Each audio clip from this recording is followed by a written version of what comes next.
জাতীয় পার্টির chairman GM কাদের এবং মহাসচিব শামীম হায়দার পাটোয়ারির বিরুদ্ধে রমনা থানায় মামলা করেছে বা অভিযোগ করেছেন গণ অধিকার পরিষদ। মঙ্গলবার 16 সেপ্টেম্বর বিকেলে বাংলাদেশ ছাত্র অধিকার পরিষদের কেন্দ্রীয় সাংগঠনিক সম্পাদক আখতারুজ্জামান সম্রাট এই অভিযোগ দায়ের করেন।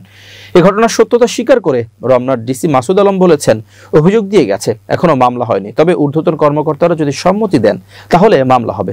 সম্প্রতি গণ অধিকার পরিষদের সভাপতি নুরুল হক নুরের উপর হামলার কারণে এই অভিযোগ দায়ের করা হয়। গত 29 আগস্ট সেনাবাহিনী ও পুলিশের কিছু সদস্যের হামলায় আহত হন নূর। গণ অধিকার পরিষদের অভিযোগ, আওয়ামী লীগের নেতৃত্বাধীন ফ্যাসিস্ট সরকারের দোসর জাতীয় পার্টিকে বাঁচাতেই ওই হামলা চালানো হয়েছে। কারণ ওই দিন জাতীয় পার্টিকে নিষিদ্ধ করার দাবিতে বিক্ষোভ কর্মসূচির এক পর্যায়ে দলটি কেন্দ্রীয় অফিসে হামলার ঘটনা ঘটে।